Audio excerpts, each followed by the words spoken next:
Seu olhar me trouxe aqui. Já faz tanto tempo que eu me despedi. Quis outro caminho pro meu coração. Eu quis voar. Quero lhe contar por onde andei e o que sobrou de mim quando eu duvidei da primeira vez que você me olhou. No seu calar entendi, eu vim pra recomeçar. Tenho tanto pra andar e eu só preciso ouvir a sua voz. Eu não quero mais me esconder de mim mesma e nem de você. Ainda há tanta vida por viver. Você me faz capaz quando já não posso mais. Você me faz voar quando não posso nem andar. Seu amor me faz seguir quando nem sei por onde ir. Quando penso que estou só, ouço seus passos por aqui. Você me faz capaz quando já não posso mais. Você me faz voar quando não posso nem andar. Seu amor me faz seguir quando nem sei por onde ir. Quando penso que estou só, ouço seus passos. Ela tende a nos colocar num Ouço seus passos por aqui.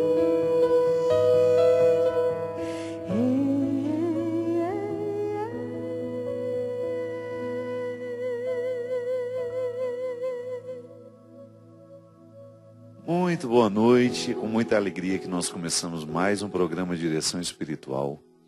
Hoje com essa presença abençoada da minha querida amiga Ziza Fernandes. Coisa linda, minha amiga. Muito obrigado. Anjo, eu que agradeço. Muito obrigado. É um privilégio estar aqui, sempre um privilégio. Privilégio para nós. A oportunidade de estabelecer essa sala, né, que tantas vezes acontece concretamente na nossa vida.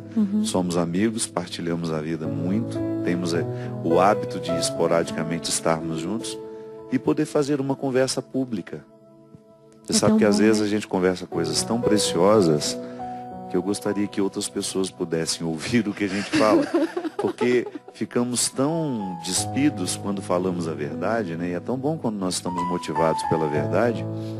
E as pessoas estão muito necessitadas de conversar sobre si mesmas, né? E toda vez que nós temos a oportunidade de ver uma conversa boa, que paute a verdade, que coloque na mesa as nossas questões, eu tenho certeza que a gente ajuda muita gente que está nos assistindo. É engraçado, às vezes as pessoas têm medo um pouco, né, da verdade. Acho que a verdade é uma roupa meio apertada, né, uma coisa meio desconfortável. Senão, como é que eu vou dizer a verdade para alguém, né? Como que eu vou falar isso para essa pessoa? Às vezes eu fico pensando que a verdade deveria ser a nossa roupa mais confortável. E o inverso da verdade é que deveria ser incômodo, né?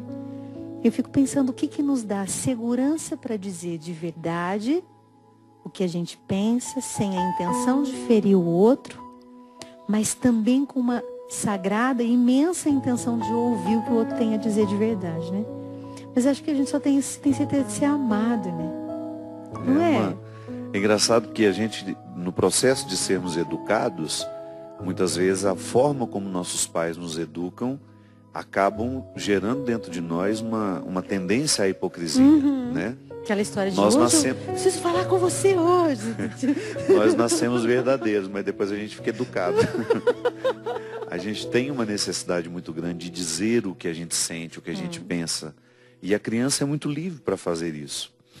Você acha que a gente vai ficando preso? Eu acho que com a verdade na o próprio infância? processo de educação, que é sempre de colocar alguns limites, e isso é muito positivo, né? Eu preciso estabelecer limites quando estou na relação com meu filho, mesmo porque ele não tem os filtros da maturidade para poder decidir sozinho. A gente acaba neste pacote colocando um pouco de medo, como se a verdade fosse sempre desconfortável para quem vive.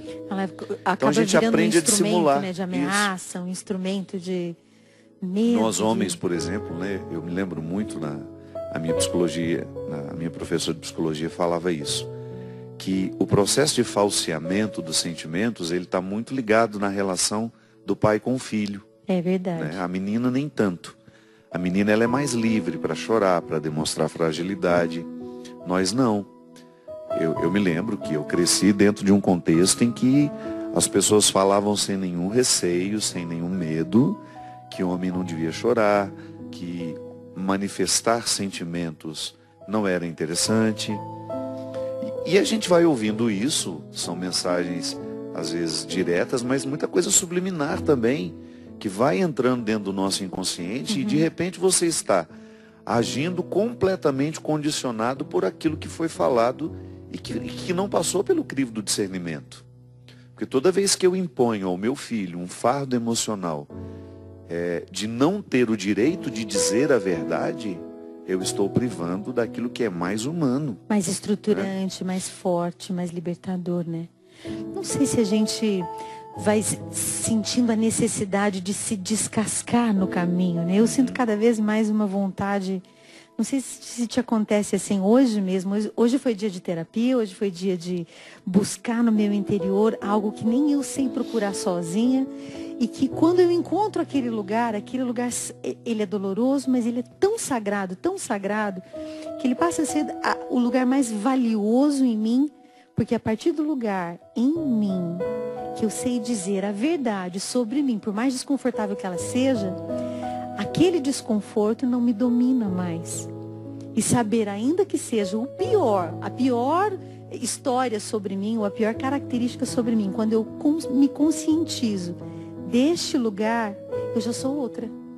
Eu já estou me modificando, eu já estou me superando. Já avançou, né? E isso é uma superação de educação também, porque às vezes em casa a gente vem de família muito simples, né? Muito pobre. E não era uma pobreza só material, né? Era as nossas famílias, elas viveram uma pobreza intelectual, uma pobreza psicológica, né? Uma pobreza cultural muito grande. E parece que a gente vai ajustando as etapas da vida conforme a gente vai sentindo mesmo a necessidade da vida, né? Eu estou precisando tirar essa casca aqui, isso aqui não me pertence mais. Inclusive, essa imposição afetiva de que nós não temos o direito de manifestar a nossa verdade, já é um fruto de uma pobreza intelectual. Porque quando nós temos uma experiência positiva, patamar, um conhecimento interessante sobre a condição humana, nós jamais vamos fazer isso.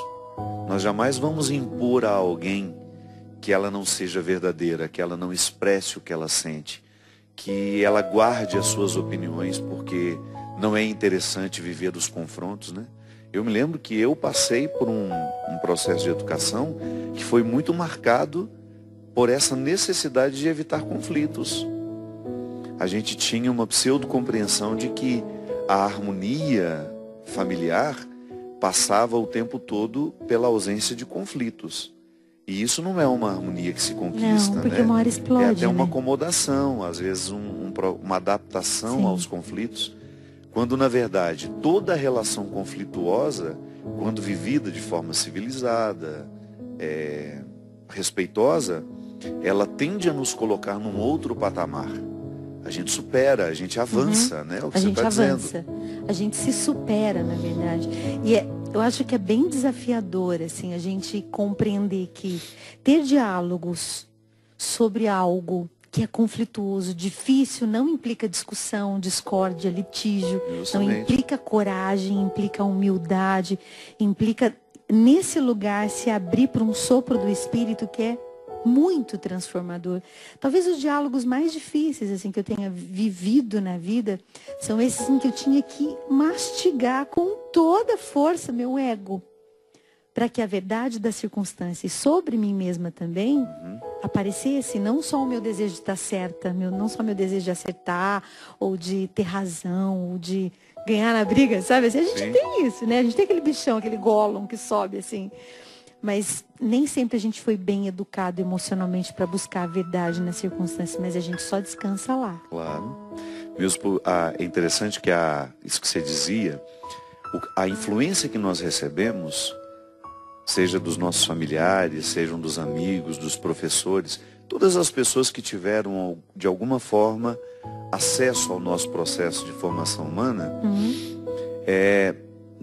ou nós fomos fortalecidos no nosso eu, que é essa verdade mais original que nós podemos identificar em nós, ou nós fomos fortalecidos no ego, que é justamente essa parte da gente que se alimenta de tudo o que é supérfluo, passageiro, que não é necessário, que é passageiro. Que volta então, todo dia querendo espaço.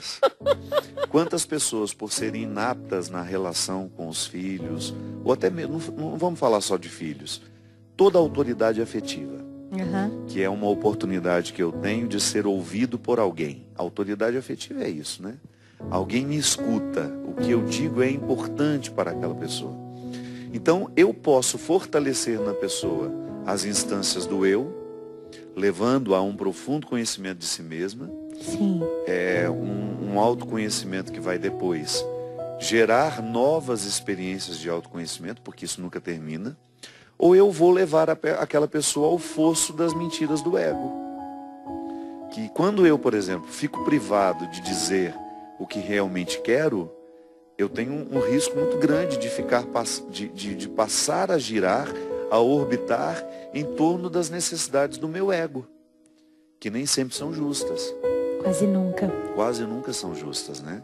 Se a gente identifica o eu, aliás, essa foi a minha grande preocupação com o romance, Por Onde For o Teu Passo, que lá esteja o teu coração, é justamente retirar os excessos que a pessoa construiu ao longo da vida, atendendo às necessidades do ego, que o ego sempre quer visibilidade, o ego quer dinheiro, ele quer poder, ele quer números, ele quer quantidades, e o eu não. O eu sabe muito bem que ele nem tem tempo para gastar tudo que ganha. O eu, ele se alimenta de afetos que são artesanais, não são construídos em série. Você pode observar que as necessidades do eu, elas sempre são minimalistas. Não é elas muita são coisa. simples, né? Simples. Elas são simples. E acho que quando tem a gente sempre tem que ter um esforço, né? Eu imagino, eu não sei como é que é para você, mas para ouvir a voz certa, né? O ego fala todo dia, mas o meu eu mais verdadeiro também é onde, na minha consciência mais profunda, é onde Deus fala. E todo dia tem alguém que pisa num calinho do meu ego.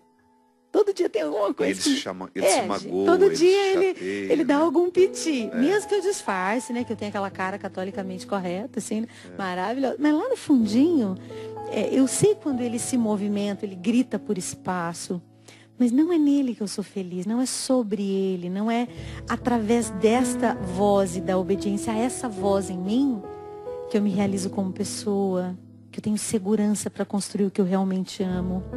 E eu não sei como é para você, mas para mim é sempre uma experiência, e o meu ego precisa de uma experiência diária de perda. Eu preciso ceder, né? Eu preciso entender que para educar bem alguém que pede demais é deixar sem.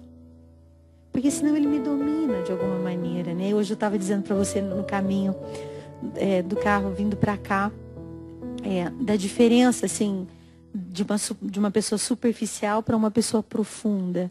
E que o quanto a gente tem de árvore que se esparrama e que ganha visibilidade, credibilidade, é o tanto que a gente precisa de raiz na nossa vida privada, na nossa vida secreta, no conhecimento de nós mesmos.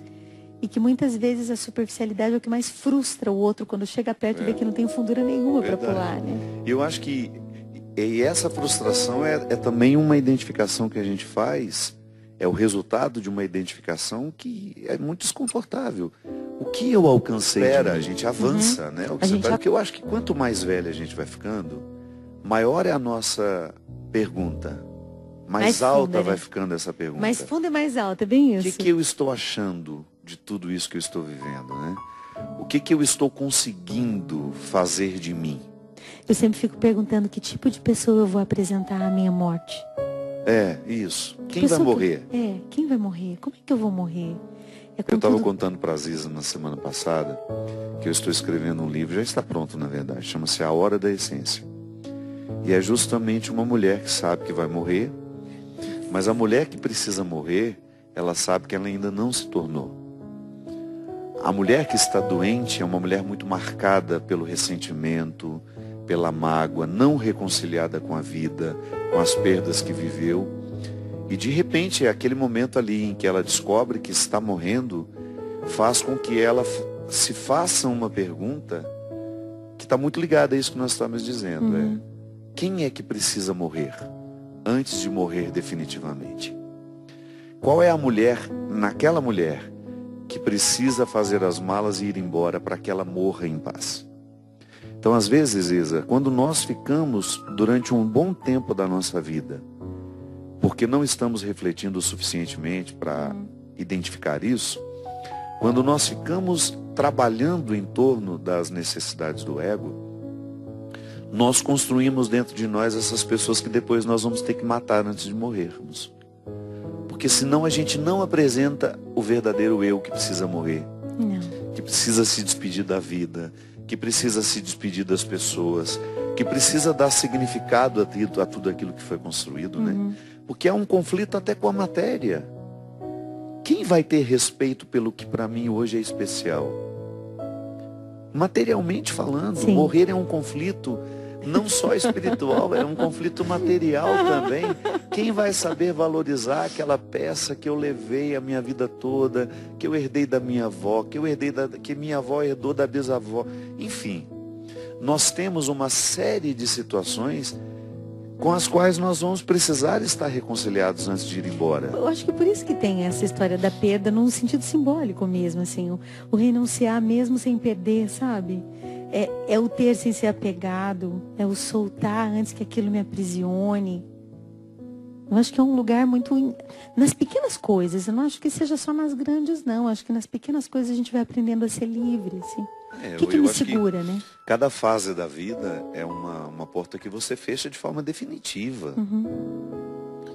Todo dia eu fecho portas definitivas. Eu não tenho mais o dia de hoje. E, por outro lado, isso também é interessante. Porque você pode se reinventar sempre. Sim. A música que você começou cantando, né? Fala, meu coração quis um outro caminho, né? Quis outro caminho pro meu coração. Isso é maravilhoso, isso é renascer. Eu quis voar. É a experiência de Jesus com Nicodemos.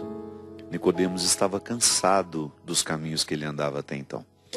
E ao encontrar-se com Jesus, ele descobre que aquela espiritualidade que Jesus vivia, ela fomentava ressurreições antes da morte. Que são ressurreições diárias que nós precisamos enfrentar. São situações que nós precisamos colocar na ordem do dia. Hoje, o meu coração me pede um novo caminho e respeitosamente eu vou pelo menos considerar. Que ainda que eu não tenha condições de colocar o meu coração onde está o meu passo, eu preciso pelo menos ter o respeito de ouvi-lo. Aí, ele não vai parar de falar, não. O coração insiste, né? E a gente... A verdade é insistente, é lá aquele pinguinho ali, ó. A gente fica indisposto a para. ouvir-nos, né? A gente fica indisposto a ouvir o que a gente precisa dizer. Mas é porque a gente acha que não ouvir significa que aquilo vai parar de ser falado no interior. Não ouvir a voz interior não significa que ela vai parar de falar. Imagina. A fidelidade clama, né? Ela clama por espaço. Ela clama a alma clama por coerência, porque ela descansa na coerência. Com certeza. A alma humana descansa na coerência do o que está dentro, é o que está fora. É que nem aquela história dos judeus, né? Do mezuzá que tem preso na porta da casa dos judeus, quando eles chegam em casa, eles tocam o mezuzá e rezam que eu seja aqui dentro quem eu fui lá fora. E quando eles saem, eles tocam de novo o mezuzá, que tem um pedacinho da Torá, né, dentro do mezuzá, eles tocam no mezuzá de novo e dizem que eu seja lá fora quem eu fui aqui dentro. Né, a alma clama por um descanso. Por uma coerência, descanso, né? É o único descanso. Eu acho que por mais, não importa a magnitude dos bens, sejam materiais, sejam intelectuais, sejam de status dentro de uma paróquia, de uma comunidade ou do trabalho, seja qual for o apego, em algum momento da vida, esse apego, ele vai apertar e a alma humana vai clamar por liberdade, que ela nasceu para. A alma humana só se realiza fora de si. Isso é Viktor Frankl pura, logoterapia pura, assim. Ela só se realiza se doando, se entregando fora de si. Então, se ela não vive essa entrega, e para viver a entrega tem que soltar. Aí cada um sabe as amarras que precisa soltar, né? Eu tenho as minhas, do tamanho das minhas que eu construí, você tem as tuas, quem está em casa tem as suas, mas a gente precisa estar atento mesmo, né? E entender que em algum momento o Espírito diz, desamarra. Solta. Eu tenho para mim, Ziza, que as nossas doenças da mente, que nós também podemos chamar de espirituais, né? Elas estão muito associadas à nossa ausência de coerência. Com certeza. Que são aquele sentir íntimo, que às vezes nem vira palavra. É um sentir que vai incomodando, a gente onde você supera. tem a nítida percepção de que você não está sendo quem você poderia. Tem alguma coisa descompassada, tá, né? Aqui, ó. As borboletas no estômago, sempre aquela sensação, meu Deus, o que é que eu estou fazendo? E o que eu estou deixando de fazer? O que eu estou fazendo aqui que eu não devia estar aqui? O que eu estou falando aqui que eu não devia falar? Tem alguma... A gente sabe. O que eu estou deixando de fazer? Mas a gente sabe. Eu não acredito que a gente mente a tal ponto pra gente mesmo, ao ponto de acreditar cegamente. Não. A gente não mente a tal ponto pra gente mesmo. A gente sabe quando a gente está sendo desonesto com a gente mesmo. E lá no fundinho a gente conta uma história linda, maravilhosa, para poder tentar se convencer de que a verdade, que a falsidade é quase uma verdade, mas não é. Semana passada eu fui ao programa da Fátima Bernardes e a menina maquiadora que me preparou para entrar no ar, lá no Projac, ela me disse uma coisa muito interessante. A gente estava conversando sobre a vida, sobre os conflitos que a gente enfrenta, e ela virou e falou assim, olha, se tem um benefício que eu percebi na idade é que eu continuo não sabendo o que eu quero. Meu Deus do céu. Mas eu sei exatamente o que eu não quero. Então você pode até não saber exatamente o que você quer, mas o que você não quer, você já sabe. E é um começo maravilhoso. E a gente não respeita, né? Você já se respondeu. Você já se respondeu que você não quer aquilo. Você não quer dar continuidade àquele estilo de vida. E a gente continua insistindo. Como se nós tivéssemos todo o tempo do mundo. Não temos. Não. Eu lamento informar, nós não temos. A gente perde muito tempo achando que a incoerência vai levar a gente à verdade, né? Ou o bom mocismo, ou essa quase honestidade. A quase honestidade não é honestidade. Não é. E ser honesto é desconfortável, com a gente mesmo. É desconfortável, porque a gente tem que dizer não para muitas coisas que o outro às vezes não gosta de ouvir, ou que a conveniência do caminho não é positivo de alguma maneira assim pra gente. Mas esses dias eu fiz uma coisa muito legal num trabalho determinado, não vou contar o milagre, mas não vou contar o santo. E deu super certo, e apareceu lá no meu Instagram, na internet, aí uma pessoa me mandou um recadinho assim, bem invejosinho, sabe? Assim, quando você sente aquele espinho, assim, aquela agulha entrar. E aí eu tendi a pensar, não, é coisa da minha cabeça, né? Não, imagina. Não é inveja, não. Aí a vida dá a volta para te mostrar de novo que aquilo sim é inveja, que você está tentando falsear, pintar de bonito aquilo que realmente é feio. E, na verdade, é sempre o medo de não ser amado, né? É sempre o medo de olhar para aquela pessoa e pensar, não acredito que essa pessoa está falando assim para mim. Né? Não é possível que essa pessoa não me ame como eu imaginava. E a pessoa não me amar não significa que eu não seja amável. Eu sou amável, mas por poucas pessoas. Se o Senhor escolheu 12 e um ainda não foi muito bom da cabeça, que eu tenho que querer tanto, né? E para mim tem sido uma escola. Parece uma coisa tola, parece prepotente o exemplo. Não, mas é doloroso. É sim. É doloroso, né? E ao mesmo requer tempo... uma desconstrução, né? E tem que soltar. Tem. Não, essa pessoa não é quem eu pensava. E tudo bem, deixa ela viver o processo dela. Ela tem o direito de ser quem quem sou eu eu, não né? quero. Para dizer, você tem que ser assim agora, essa altura da sua vida. Não sou ninguém. Não sou ninguém. Agora, esperar é soltar. É deixar a pessoa ir no tempo dela. E às vezes é doloroso não ter poder sobre o processo do outro. Não ter voz ativa sobre o tempo do outro. E isso diz do meu lugar. E o meu lugar é esse. Que é tão precioso, né, Ziza? Eu acho que a gente ter a percepção de que você está no lugar certo, ainda que você ainda não seja a pessoa certa, ainda que você não tenha... Não estou 100%. Eu não estou 100%, mas eu sei que eu estou no caminho. Isso é muito bom. Eu acho que esse é um conforto espiritual, emocional, e traz uma serenidade para a gente. Traz. Eu percebi que as fases da minha vida em que eu estive mais ansioso foram justamente fases em que eu não tinha certeza do caminho que eu estava. A partir do momento que eu soube que eu estava no caminho certo, uma serenidade me visitou. Continuei tendo problemas, dificuldades, mas todos eles ligados à coerência do caminho que eu escolhi. Porque o grande problema é quando eu começo a viver problemas que não estão coerentes com o caminho que eu escolhi. É porque você sabe que está pagando o preço por uma coisa que você de verdade não quer. E aí você começa a brigar com você mesmo, né? Parece que tem um outro eu dizendo uma coisa que você não acredita, mas está se forçando. Eu acho que a serenidade é um reflexo do início da maturidade, né? Porque a gente sente dor em paz, né? A minha serenidade é a dor em paz pela coisa certa.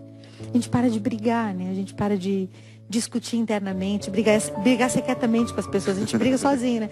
Pô, a gente tá olhando pro fulano com aquela cara catolicamente correta, assim, né? E lá no fundo tá brigando com aquela pessoa. E a serenidade chega para nos dizer, não precisa, né? Não precisa, né? Aceitar não é compactuar, né? Aceitar é um passo de respeito, assim. Acho que esse é um lugar de domínio imenso do ego. O ego nunca é sereno, ele sempre é ansioso, né? Muito. Ele sempre quer tudo para ontem. E quando a gente exige as coisas para ontem, tem uma amiga minha que fala uma coisa maravilhosa. Ziza, sempre troque a pressa pela paz. Troque a pressa pela paz. Eu acho que dá sempre certo. Meu Deus! Nós vamos para um rápido intervalinho, a conversa está muito boa. Próximo bloco a gente continua aqui conversando com a minha querida amiga Ziza Fernandes.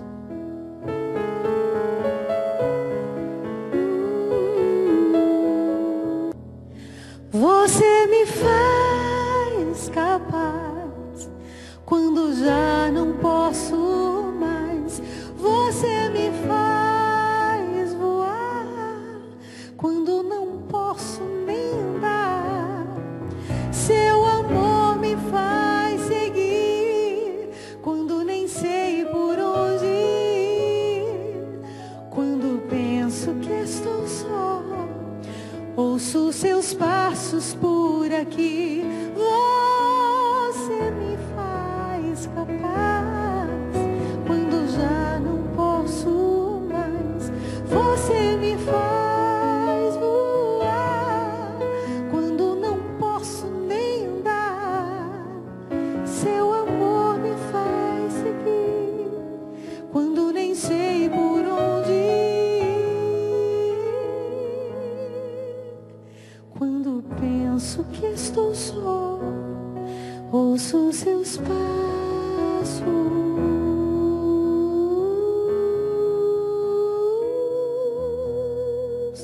por aqui.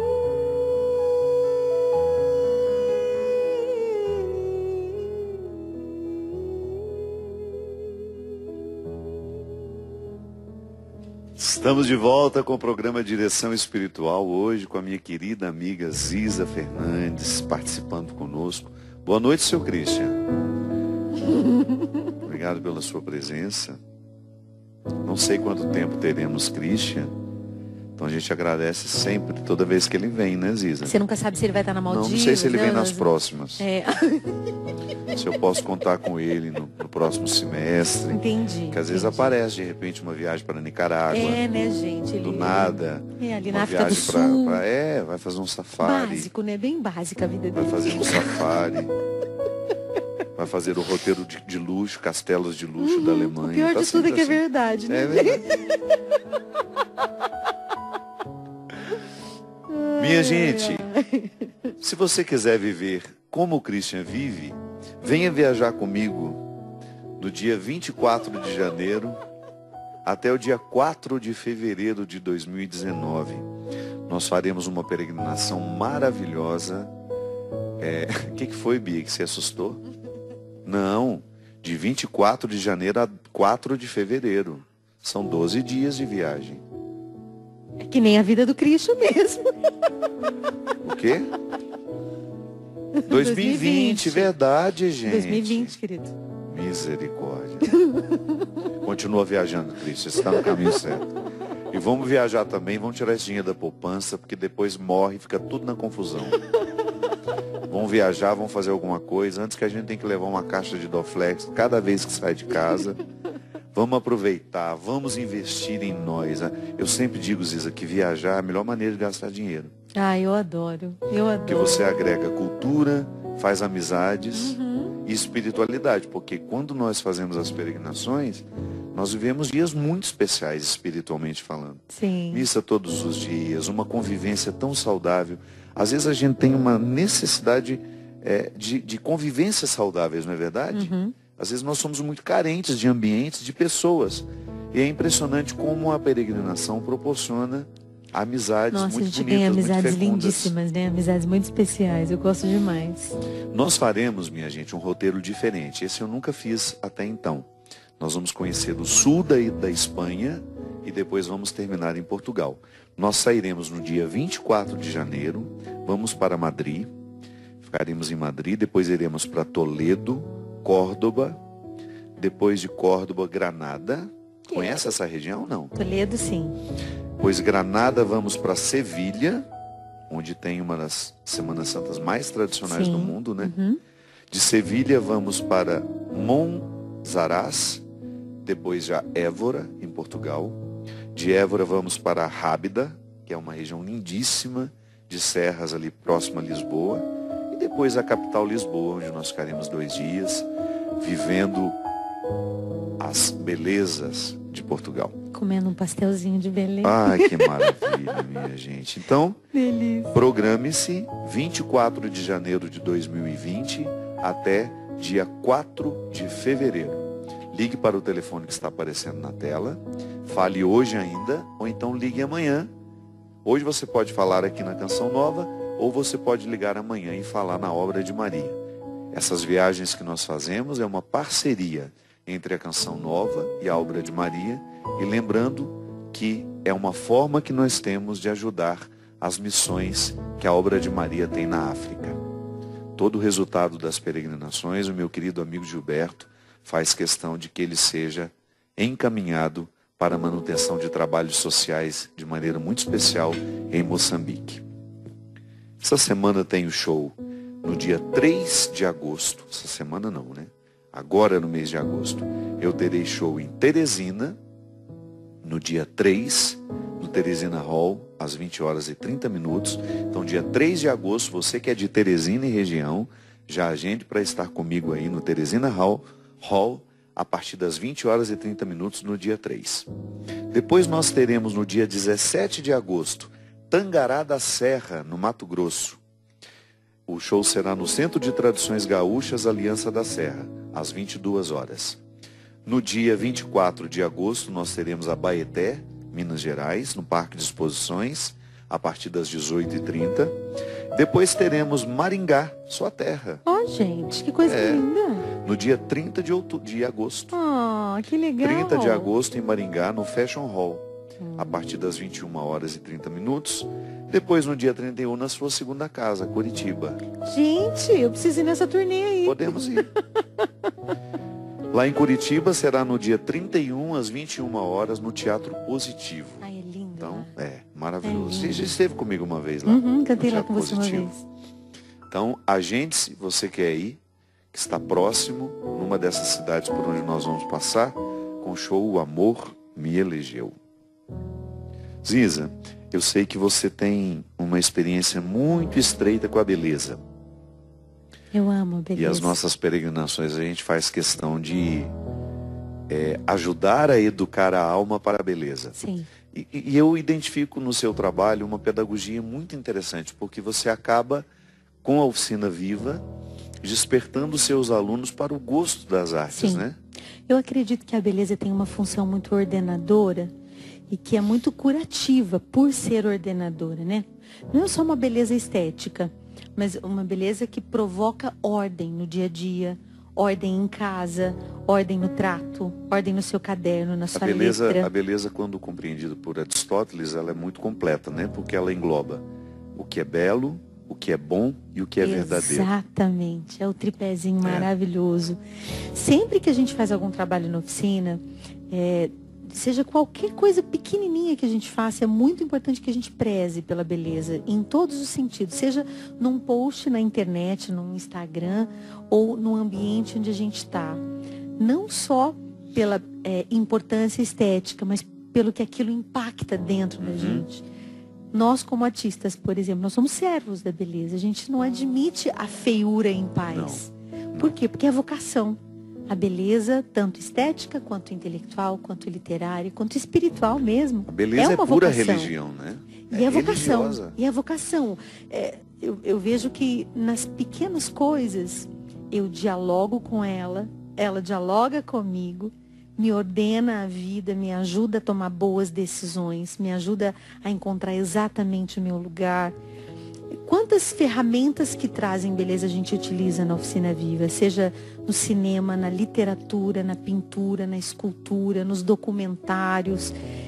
Todos os cursos da oficina a gente tenta provocar uma experiência da pessoa com essas ferramentas que a beleza nos traz, porque a pessoa começa a identificar que quanto mais amiga da beleza ela se torna, mais pacífica ela fica, mais bem resolvida ela fica, ela toma decisões com mais facilidade, porque ela começa a ter um parâmetro moral muito mais eficaz e claro, mais preciso, porque a beleza também ajuda na moralidade da pessoa, também nos seus valores e princípios, que às vezes estão ali ainda por serem descobertos, entende?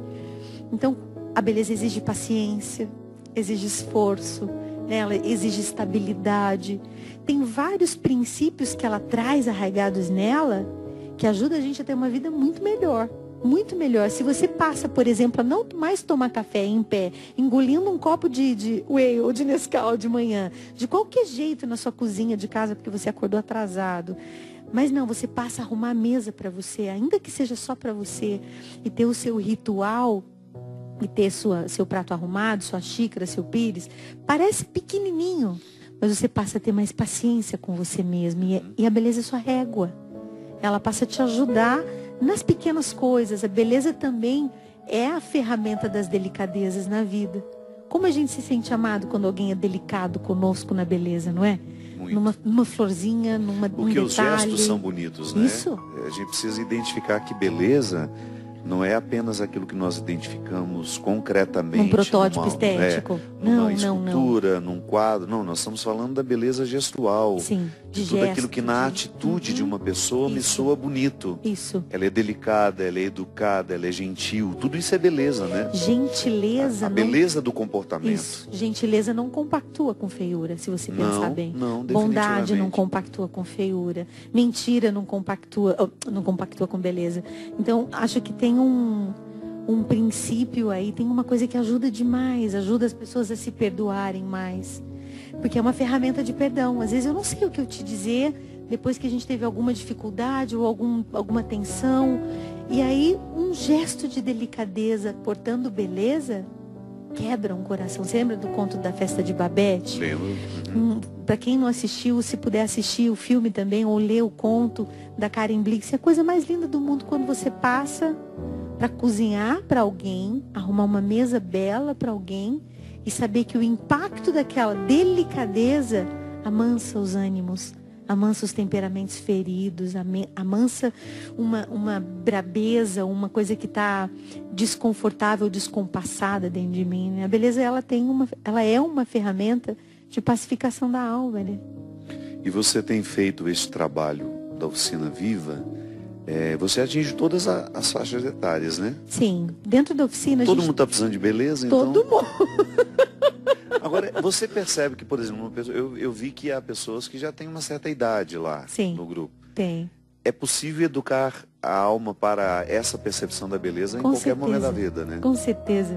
Tem uma amiga em especial que já é da família Oficina, que eu lembro que logo no início dos cursos da Oficina, às vezes ela vinha trazer um presente para mim todo escangalhado, assim, todo bagunçado. Aí ela já chegava pedindo desculpa. Ô, profa, tá meio bagunçado, desculpa. Hoje, já não. Hoje essa pessoa já tem uma paciência com a beleza e com aquilo que ela experimenta quando prepara algo para alguém. Não é frescura, entende? Porque muita gente entende essas delicadezas, né, como frescura. Não, é uma educação da alma. Isso. A alma fica saudável, a alma é curada através do esforço em função da beleza. Todo mundo que se esforça e que se gasta seu tempo em função do belo, fica completamente superado, se supera, porque tem paciência com algo que é elevado, né? Não está se ocupando com algo que é inferior. E muitas vezes as pessoas acham que a beleza é secundária, pode deixar para lá. Mas quando a gente sente aquele vazio no eixo da vida, é a beleza que está fazendo falta. É a face bela de Deus, né, nós temos hoje, né? Se durante muitos séculos a igreja estava associada à produção artística e cultural, aliás, toda a cultura ocidental, ela está pautada neste grande esforço do cristianismo no mundo. Nós estamos todos ainda envolvidos com a cultura que foi produzida pelo cristianismo ao longo dos séculos. Hoje, lamentavelmente, nós estamos cada vez mais dissociados, né? Então eu vejo nas nossas comunidades as esculturas de madeira sendo substituídas pelas de resina. Eu sou muito amigo do Hélio Petros, que você teve a oportunidade de conhecer, que, na minha opinião, é o Aleijadinho dos nossos tempos. Maravilhoso. O Hélio, ele tem um trabalho lindíssimo. E é o lugar que menos repercute, às vezes, junto a padres responsáveis por igrejas que poderiam ter uma imagem com aquela qualidade, né? Porque a alma deseducada da beleza não vê valor, então não investe. Um altar bonito, os próprios paramentos que nós sacerdotes usamos para as nossas celebrações, o zelo pelo ambiente celebrativo. Mas isso é educação. Às vezes o mau gosto das flores de plástico, né? Aquela coisa que você entra e fala, meu Deus. Tem medo, tem medo. Não tem cheiro de santidade aquilo, porque não é bonito. Às vezes o próprio ritual, a música sem qualidade, a leitura mal feita. Então nós pecamos demais. E eu acho interessante porque você traz hoje opções muito concretas de aperfeiçoamento de tudo isso, né? Muito, porque se a gente não proporciona um caminho concreto, prático, pelo menos da percepção da ausência, nunca vai provocar presença de beleza. Justamente. Em todos os cursos da oficina, seja no SEV, no Humanitas, que é o curso de formação humana específica, o Liturgia Viva, o Cena Viva, que é o curso de teatro, o Masterclass, todos os cursos da Oficina Viva, quem está nos assistindo pode procurar depois no site, todos os cursos online também. Até o curso online, eu estou assim, super caprichosa nos mínimos detalhes. Thalita e Lucas estão me acompanhando, são pessoas super criativas, amantes da beleza mesmo, sabe? Então até uma coisa que vai aparecer no seu celular ali, para você fazer uma aula de 1 hora, tem que ter beleza. Porque o encantamento da alma faz com que ela tenha uma experiência mais elevada, né? E às vezes a gente acha que não, Deus aceita tudo, né? Ele fecha que nem os macaquinhos do WhatsApp. Os olhos, os ouvidos e a boca. Não, a beleza é uma forma imbatível de evangelização. Quando a gente diz algo, a gente às vezes nem precisa dizer. Só a beleza já é apresentável e a experiência que aquela pessoa tem, jamais ela vai esquecer.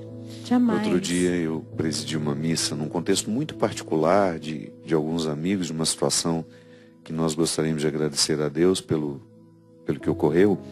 E eu convidei a Larissa Viana. Esse grande divina. nome da música católica, que mora em Petrópolis. Larissa ficou muito conhecida porque ela foi a grande... a que todo mundo achava que ganharia, né? O The Voice no ano passado. E num acidente de percurso, de repente a Larissa não ganhou. A música errada na hora certa, na hora errada, não sei. E eu me lembro, a Larissa cantou a missa, mas com tanta delicadeza. Aquela menina tem uma facilidade de colocar... Conectada, não, né? Ela é uma linda. Quando ela abriu a boca e começou a cantar, a reação da Assembleia. E não é um show. Não. Porque ela está envolvendo as pessoas e proporcionando às pessoas que todo mundo entre dentro da proposta que eu estava fazendo enquanto presidente da celebração. Mas veja, uma Fiquei menina pensando, dedicada, que esculpe, estudiosa, né? Estudiosa, faz faculdade de canto, esculpe a voz para o trabalho. Então, a beleza é o foco de esforço diário para ela, entende?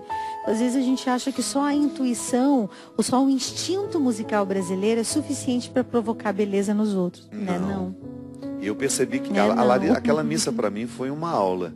Porque eu vi a disciplina que a Larissa tem com o canto litúrgico. Que lindo. A maneira como ela cantou, a maneira como ela conduziu a celebração foi... Que graça. Eu pensei, oh meu Deus, quem dera todos nós tivéssemos, né, a oportunidade, se a Larissa pudesse ser multiplicada pelo Brasil afora, para que a gente tivesse cada vez mais uma música litúrgica e não precisa de muito, qualidade. Não é? Tá velho, um pianista. Então, a gente confunde beleza com impacto com sonoro, barulho, com barulho. né? Com barulho, não é. Com excesso. E não é. Não, tava ela e um piano. E É suficiente. Qualquer outra coisa que entrasse seria demais. É suficiente, Tava porque perfeito. A beleza é simples, né? Mas é imbatível. Você não esquece nunca mais.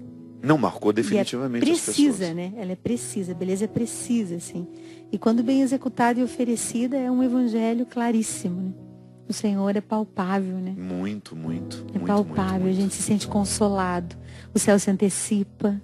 A gente tem esperança para seguir, a gente tem força para continuar, para enfrentar as dúvidas, para tomar as decisões difíceis.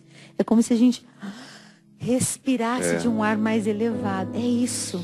E às vezes a crítica que as pessoas fazem e que levou a esse descambo de mau gosto, a uma prevalência do mau gosto, era justamente que a igreja não é um lugar para artista, né?